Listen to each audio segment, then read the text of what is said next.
Today अपन ओबीजी के अंदर discuss करेंगे फिजियोलॉजिकल चेंजेस ड्यूरिंग प्रेगनेंसी। अपन क्या करेंगे कि जो लास्ट क्लास में अपन ने पढ़ा था कि जो फंडल हाइट है वहाँ तक पढ़ा, किसके अंदर, थर्ड ट्राइमेस्टर के अंदर पढ़ा था। तो अब अपन नेक्स्ट जो टॉपिक स्टार्ट करने जा रहे हैं वो है फिजियोलॉजिकल चेंजेस ड्यूरिंग प्रेगनेंसी। मतलब प्रेगनेंसी के दौरान क्या फिजियोलॉजिकल चेंजेस आ सकते हैं, तो वो पढ़ेंगे आज अपन। तो देखो today discuss about during pregnancy. अब देखो during pregnancy there is progress anatomically, physiologically और biochemically changes in all the system of body. इसमें क्या बताया गया कि प्रेगनेंसी के दौरान, ठीक है, प्रेगनेंसी के दौरान जो एनाटॉमिकली या फिर फिजियोलॉजिकली या फिर बायोकेमिकली चेंजेस आता है ऑल बॉडी सिस्टम्स के अंदर। मीन्स क्या बताया गया, जो पूरी बॉडी है उसके अंदर जो सिस्टम्स है उसमें क्या होगा, जो एनाटॉमिकली या फिर स्ट्रक्चर के रूप में या फिजियोलॉजिकली मतलब फंक्शनिंग के रूप में या फिर केमिकली, उनके अंदर क्या होगा, चेंजेस आएगा ऑल बॉडी सिस्टम्स के अंदर। तो देखो changes in the reproduction system, genital organs. मतलब फर्स्ट अपन क्या पढ़ेंगे, चेंजेस किसके अंदर, changes in the reproduction system के अंदर। यानी तो सबसे पहले अपन वोल्वा बिकम्स क्या होगा, ओडिमेटस एंड मोर वेस्कुलर।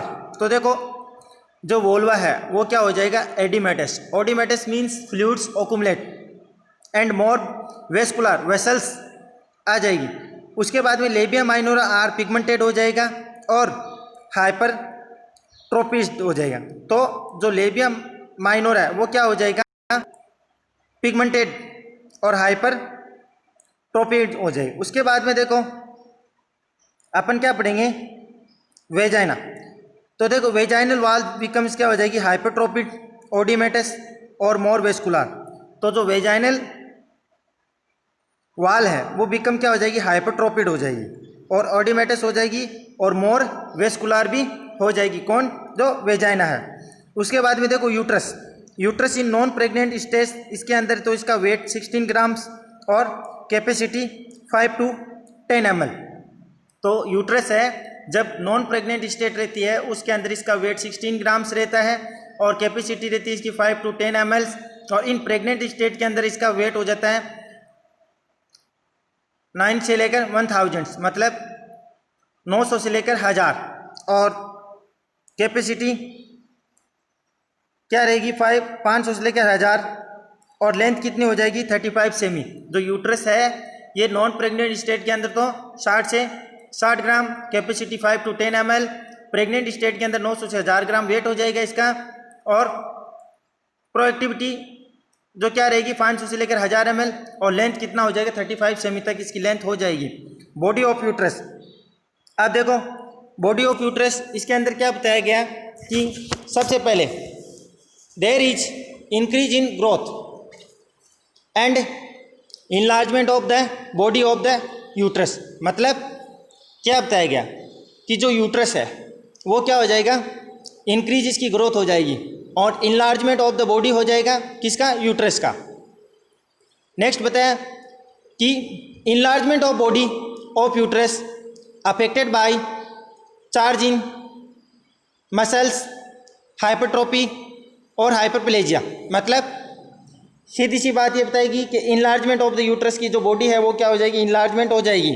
और उसके बाद में जो अफेक्टेड किसको करेगा, चेंज इन मस्कुलर हाइपरट्रोफीज और हाइपरप्लेजिया दोनों हो सकती है। और there occur under the influence of the hormones progesterone and oestrogens. तो देयर अंडर अकर क्या होंगे, जो हार्मोन्स इन्फ्लुएंस कौन कौन से, एस्ट्रोजन और प्रोजेस्टेरोन। तो the wall become thin at terms, measures about 1.5 semi और लेस।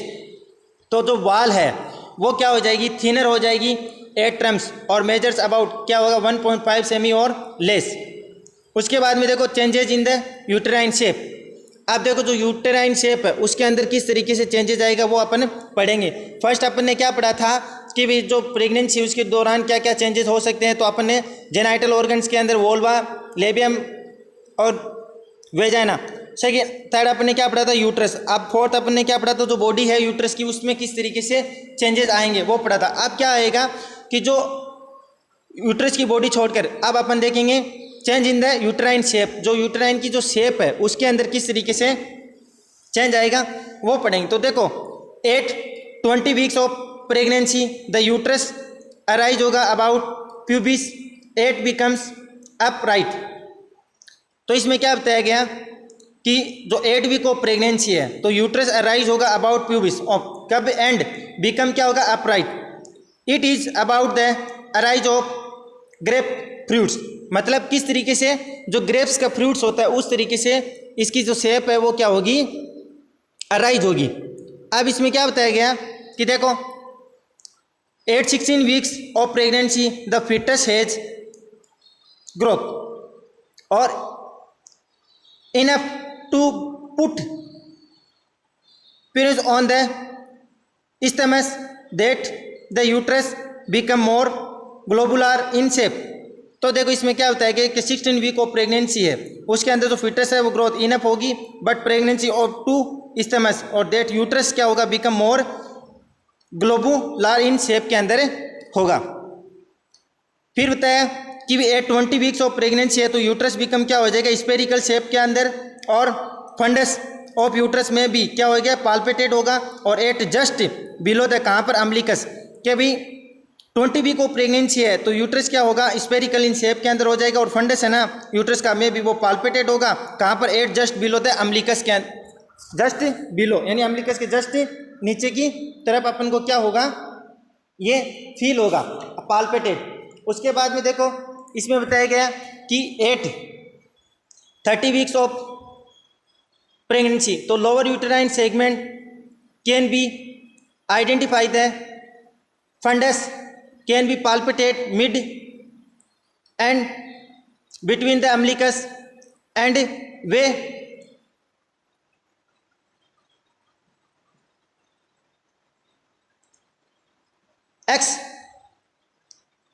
एक्सपीस्ट्रम्स। इसके अंदर क्या बताया गया, देखो 30 वीक्स ऑफ द प्रेगनेंसी तो लोअर यूटेराइन जो सेगमेंट है कैन भी अपने को आइडेंटिफाई होगा फंडस के ऊपर, और कैन बी पाल्पेटेड कहाँ होगा, mid between the umbilicus and जो एक्सपीस्ट्रम्स है उसके बीच में दोनों, यानी तो मिड किस में बताया, बिटवीन द अम्बिलिकस एंड कहाँ पर, एक्सपीस्ट्रम्स, वहाँ पर अपन को ये क्या होगा, फील होगा। At the 38 weeks of the pregnancy तो द यूट्रस क्या होगा,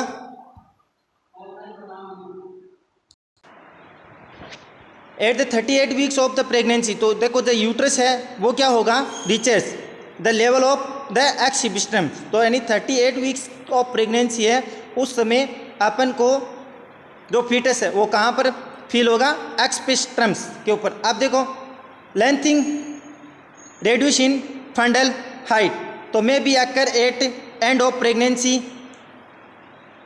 the foetus sinks in the lower pole of the uterus.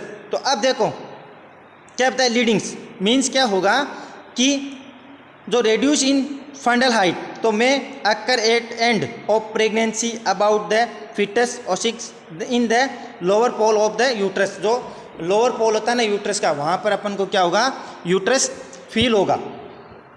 उसके बाद में अपन देखेंगे ब्लड सप्लाई। तो देखो the uterine blood supply of and nerve venules develop the influence of oestrogen. तो देखो जो uterine blood vessels increase in the diameters, मतलब जो यूटेराइन जो ब्लड वेसल्स है वो इंक्रीज हो जाएगी किसके अंदर, डायमीटर्स के अंदर, and nerve vessels develop the influence of oestrogen. उसके बाद देखो the blood of uterus through the uterine and ovarian artery increase the absent 75 ml इन पर मिनट। तो देखो ब्लड ऑफ यूट्रस थ्रू होता है यूटेराइन एंड ओवेरियन आर्टरी के through होता है और इंक्रीज टू द अपसेंट यानी 750 ml बीट पर मिनट होगा। अब देखो फेलोपियन ट्यूब, फेलोपियन ट्यूब में क्या बताया गया कि the fallopian tube an at side are more and stretch about in pregnancy and is much more in vascular. तो देखो फेलोपियन ट्यूब के अंदर क्या बताया गया है कि अभी द फेलोपियन ट्यूब है वो आइदर साइड होगा मोर और स्ट्रेच यानी उसमें खिंचाव होगा आउट इन प्रेगनेंसी के दौरान and much more in vascular, और बहुत ज़्यादा क्या होगा वेस्कुलर भी होगा। उसके बाद में देखो the uterine and the tube is usually closed. तो देखो द यूट्राइन एंड होगा एंड द ट्यूब है वो क्या होगा यूजुअली क्लोज्ड होगा। उसके बाद में देखो सर्विक्स, तो देखो the cervix remain tightly closed during pregnancy. तो सर्विक्स क्या होगा रिमेन टाइटली क्लोज हो जाएगा किसके दौरान प्रेगनेंसी के दौरान। तो देखो सर्विक्स वेस्कुलरिटी इंक्रीज होगी ड्यूरिंग प्रेगनेंसी के दौरान एंड लुक्स क्या होगा ब्लूइश इन कलर्स के अंदर और रिमेन्स कहाँ होगा 2.5 semi long why the pregnancy. मतलब जो सर्विक्स है वो वेस्कुलरिटी होगा और इंक्रीज ड्यूरिंग प्रेगनेंसी के दौरान एंड लुक्स क्या होगा ब्लूइश इन कलर्स के अंदर हो जाएगा एंड रिमेन्स कहाँ हो जाएगा 2.5 सेमी लॉन्ग और वाई द प्रेगनेंसी। उसके बाद में अपन नेक्स्ट देखेंगे cardiovascular changes during the pregnancy. सबसे पहले एनाटॉमिकल चेंजेस और उसके बाद में कार्डियक आउटपुट दोनों देखेंगे। तो देखो फर्स्ट अपन क्या करेंगे कार्डियोवेस्कुलर चेंजेस ड्यूरिंग प्रेगनेंसी, इसके अंदर एनाटॉमी चेंजेस देखें। तो देखो due to the elevation in large uterus यानी due to the elevation of diaphragm to the enlargement uterus the head is upward and outward with slight और rotation to left. तो देखो इसके अंदर क्या होगा एलिवेट होगा डायफ्राम और इनलार्जमेंट यूट्रस होगा तो हेड है वो पास होगा कहाँ अपवर्ड एंड आउटवर्ड दोनों और विथ स्लाइट रोशन होगा लेफ्ट साइड। तो अपन देखते हैं मोशन जो क्या होगा रोशन क्या होगा लेफ्ट साइड की तरफ। उसके बाद देखो कार्डियक आउटपुट, कार्डियक आउटपुट में अपन देखेंगे देखो cardiac output start to increase from 6 weeks के भी जो कार्डियक आउटपुट है वो स्टार्ट होगा increase from 6 week of pregnancy reaches its peak at about 30 से लेकर 40 वीक्स। आगे देखो कार्डियक जो आउटपुट है वो स्टार्ट कब होता है 6 वीक ऑफ प्रेगनेंसी के दौरान और अपन इसका पीक लेवल तक देखेंगे तब अपन को कब होगा प्रेगनेंसी का जो 30 से लेकर 40 वीक्स के टाइम्स जो पीरियड होता है उस समय अपन इसको हाईली क्या कर सकते हैं महसूस कर सकते हैं, क्योंकि पीक लेवल तक इसको अपन आइडेंटिफाई कर सकते हैं कब जब प्रेगनेंसी का टाइमिंग पीरियड क्या रहेगा 30 वीक से लेकर 40 वीक्स तक इसका टाइम हो, तब ये क्या हो सकता है कि भाई पीक लेवल तक अपन को आइडेंटिफाई हो सकता है। उसके बाद में देखो cardiac output is unrest in the setting and supine position to and height in the right and left lateral और नी चेस्ट पोजिशन। तो देखो जो कार्डियक आउटपुट है उसको अपन अनरेस्ट कर सकते हैं इन द सेटिंग यानी बिठा के कौन सी सुपाइन पोजीशन के अंदर, height in the right to left right and left और जो लेटरल और नी चेस्ट पोजीशन देकर अपन इसकी क्या कर सकते हैं जो कार्डियक आउटपुट है वो इजी वे में मेजरमेंट कर सकते हैं। सीधा बताया कि जो कार्डियक आउटपुट है वो उसको अपन अनरेस्ट कर सकते हैं सेटिंग यानी और तो सुपाइन पोजीशन के अंदर और जो अदर जो पोजीशन है तो अपन कब कर सकते हैं कि जो तो इसमें बताया देखो कि अपन कब कर सकते हैं। तो देखो cardiac output is unrest in the setting यानी सुपाइन पोजीशन हो सकती है और इसमें बताया गया कि जो राइट एंड जो लेफ्ट लेटरल नी चेस्ट पोजीशन इसके अंदर अपन इसका कार्डियक आउटपुट चेक कर सकते हैं। अब देखो जो cardiac output increase further labour and immediately followings delivery. तो जो कार्डियक आउटपुट इंक्रीज कब होगा फर्दर जब इमीडिएटली फॉलोइंग्स डिलीवरी। तो देखो heart rate is also increase, जो हार्ट रेट है वो क्या रहेगी आल्सो इंक्रीज रहेगी। इसके बाद में देखो अपन ब्लड सप्लाई। तो देखो ब्लड सप्लाई यानी blood pressure, systematic vascular resistance यानी CVR तो decrease due to the cup mother muscular relaxing affected of progesterone and prostaglandin of pregnancy. Means क्या बताया गया कि जो सिस्टेमेटिक वेस्कुलर रेसिस्टेंस है वो क्या रहेगा, डिक्रीज ड्यू टू द कब स्मूथ मसल्स रिलैक्सिंग और affect of progesterone and prostaglandin.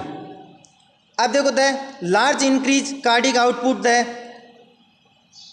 Maternal यानी BP is decrease due to the decrease CVR. मतलब जो सिस्टेमेटिक वेस्कुलर रेसिस्टेंस है वो डिक्रीज होगा, तब क्या होगा कि इंक्रीज कार्डिक आउटपुट इंक्रीज हो जाएगा। उसके बाद में देखो ब्रिस्ट चेंजेस के अंदर अपन क्या देखेंगे, सबसे पहले साइज। तो increase size of breast becomes evident even in early week, this is due to market और हाइपरट्रोपिक एंड हाइपरप्लेजिया। मीन्स क्या बताया गया कि भी इंक्रीज साइज ऑफ ब्रिस्ट कब होगा, बिकम्स तो evidence even in early weeks, this is due to market और हाइपरट्रोपिक एंड हाइपरप्लेजिया। उसके बाद निप्पल एंड एल्विलार। तो देखो the nipple becomes large and erectile and deeply pigmented. तो देखो क्या बताया गया, द निप्पल्स बिकम लार्ज और इरिटाइल एंड डीपली क्या होंगे, पिगमेंटेड हो जाएंगे। उसके बाद देखो जो Montgomery tubercles appear and irregular pigmented are occur called, इसको अपन क्या बोलेंगे, सेकेंडरी एल्वियोलार। इसमें क्या होगा कि तो इसमें क्या बताया गया, देखो जो Montgomery tubercles appears and the जो इरेगुलर पिगमेंटेड्स वो क्या होंगे, आर अकर्स और कॉल्ड, इसको अपन क्या बोलेंगे, सेकेंडरी एल्वियोलार बोलेंगे। अब देखो सेकेंडरी जो कोलेस्ट्रॉम कैन भी क्या होगा, spread out of the breast at about 20 weeks और विच एट फर्स्ट बिकम स्टिकी। तो इसमें क्या बताया गया कि जो कोलेस्ट्रॉल का जो लेवल है वो सेकेंडरी अबाउट, यानी जो प्रेगनेंसी कितनी 12 वीक्स की होगी, तो विच फर्स्ट बिकम्स स्टिकी। तो जो ये कोलेस्ट्रॉल का जो लेवल कोलेस्ट्रॉल फॉर्मेशन होता है वो कब कि 20 वीक्स ऑफ प्रेगनेंसी है तब कोलेस्ट्रॉल का सेक्रेशन हो जाता है, और फर्स्ट वीक्स के अंदर जो निकलता है वो कोलेस्ट्रॉल क्या होगा, स्टिकी यानी चिपचिपा होगा, गाढ़ा होगा। और क्या होगा, जो इम्यून जो पावर होता है वो उसमें लगभग जो मदर का उनको जो बोलते हैं ना अपन जो मदर है, मदर टू फिटस, जो इम्यूनाइजेशन शेड्यूल्स मीन्स क्या होता है, इम्यूनिटी पावर जो क्या होगा फिटस को मिलता रहता है। तो ब्रिस्ट मिल्क के थ्रू जो इम्यूनिटी कौन सी, IgA उस फिटस को मिलती है, जिससे क्या होगा कि जो इम्यून पावर वो क्या रहेगा, स्ट्रॉन्ग रहेगा, किसका, उस बेबी का। तो तभी तो कहते हैं कि भी जो फर्स्ट वीक होता है आफ्टर डिलीवरी, जो चाइल्ड बर्थ हुआ है उसको क्या करवाओ, ब्रेस्ट फीड करवाओ, जिससे क्या होगा, जो मिल्क है वो क्या होगा, कोलेस्ट्रॉल युक्त होगा, जिससे क्या होगा उसको हाई अमाउंट में कोलेस्ट्रॉल मिलेगा, और जो कोलेस्ट्रॉल युक्त मिल्क है वो क्या कैसा रहेगा, स्टिकी रहेगा, येलोइश इन कलर्स के अंदर रहेगा, और क्या रहेगा कि जो बेबी है जो इनटेक कर रहा है उसके लिए बहुत ज़्यादा बेनिफिशियल होगा। बहुत से सर्वाइकल इन्वायरमेंट के अंदर जो डिजीज कंडीशन या फिर अदर जो सर्विलेंस होती है उसमें क्या होता है, वो आसानी से क्या रहे, सर्वाइव रहे, और इजी वे में क्या कर सके, जो लाइफ स्पाजम कर सके, जिससे क्या होगा, बेबी को क्या रहेगा, जो नेचुरल यानी मीन्स क्या होगा, इनेट जो इम्यून पावर होता है वो उसको मिलता रहेगा, मदर टू फिटस, जिसमें IgA मोस्ट इम्पोर्टेंट जो उसको क्या रहेगी, मिलेगी, जिससे बेबी क्या रहेगा कि हेल्दी, और जो सर्वाइकल इन्वायरमेंट के अंदर जो छोटा मोटा वायरल या फिर बैक्टीरियल या फिर अदर जो डिजीज कंडीशन होती है उनसे वो क्या रहेगा, प्रिवेंशन रहेगा। अगर हो भी जाए तो भी क्या होगा, कोई दिक्कत नहीं हो। और इम्यूनाइजेशन शेड्यूल वो आफ्टर बर्थ उसी से क्या होगा, उस पर फॉलो कर दिया जाएगा, जिससे BCG, ओलियो, OPV और पेंटा ये इंजेक्शन क्या रहेंगे, उसको दिए जाएंगे इम्यूनाइजेशन शेड्यूल्स के दौरान, जिससे क्या रहेगा जो इसका इम्यून पावर है वो क्या रहे, बना रहे, और जो सर्विलेंस इन्वायरमेंट है उसके अंदर बेबी क्या रहे, आसानी से सर्वाइव रहे। तभी तो क्या रहे, जो सेक्रेशन कोलेस्ट्रॉल का लेवल जो, तभी तो कहते हैं ना क्योंकि बेबी है वो फर्स्ट वीक्स आफ्टर बर्थ उसमें क्या होगा, उसको मदर्स का ब्रेस्ट फीड करवाया जाता है। तो आफ्टर 1 वीक ऑफ मतलब कि जैसे बेबी बर्थ हुआ है उसके जस्ट 6 मंथ तक क्या करवाया जाए, बेबी को ब्रेस्ट फीड करवाया जाए, जिससे क्या होगा जो नेचुरली जो इम्यून पावर वगैरह वो उसका बना रहे और आसानी से उसको क्या रहे, जो इम्यून शेड्यूल्स है वो भी उसका बना रहे, जिससे क्या होगा उसको एनर्जी और जो इम्यूनाइजेशन शेड्यूल्स प्रोटेक्टेड करता रहे।